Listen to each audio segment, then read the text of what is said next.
സൂറത്തുൽ മുൽക്കിന്റെ ആദ്യത്തെ പേജ് ഖുർആനിൽ നിന്ന് മറിച്ച് അടുത്ത പേജിൽ തുടങ്ങുന്ന വരികൾ എന്താണ്? അള്ളാഹു ചോദിക്കുന്ന, സാമാന്യ ബുദ്ധിയുള്ളവർ ചിന്തിക്കേണ്ട ഒരു ചോദ്യം അള്ളാഹു ചോദിക്കുന്നുണ്ട്. വഅസിറു ഖൗലകും ഐ ഫിഅലകും അവിജറു ബി.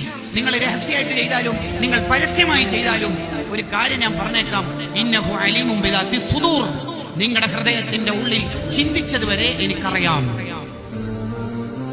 രഹസ്യം പരസ്യം അവിടെ നിൽക്കട്ടെ, നിങ്ങളുടെ ഹൃദയത്തിന്റെ ഉള്ളിൽ ചിന്തിച്ചത് വരെ എനിക്കറിയാം. എന്നിട്ടും അള്ളാഹു ചോദിക്കുക, പറഞ്ഞ മനസ്സിലായില്ലേ? അലാ യഅലമു മൻ ഖലഖ്. രഹസ്യം ഞാനല്ലേ സൃഷ്ടിച്ചത്, എന്നിട്ട് രഹസ്യം എനിക്ക് അറിയില്ലാന്നോ? നീ എന്തിനാ ലൈറ്റ് ഓഫ് ആക്കിയത്, വാതിലടച്ചത്, കുറ്റിയിട്ടത്, ക്ലിയർ ആക്കിയത്, ഡിലീറ്റ് ആക്കിയത്, ലോക്ക് ആക്കിയത്?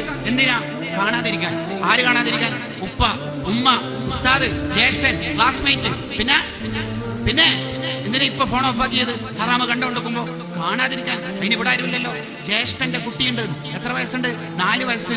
ഓനിക്ക് കണ്ടാ തിരിയോ? ഭയങ്കര സാധന ഉസ്താദേ, 4 വയസ്സാണെങ്കിൽ ഓനിക്ക് എല്ലാം തിരിയോ? എന്താ കണ്ടത്? ഓഹോ, ആ 4 വയസ്സുള്ള കുട്ടിയുടെ വില പോലും നീ അള്ളാഹ് കൊടുക്കണില്ലല്ലോ അല്ലെ? അതാ അള്ളാഹ് ചോദിക്കണത്. അലാ യഅലമു മൻ ഖലഖ്.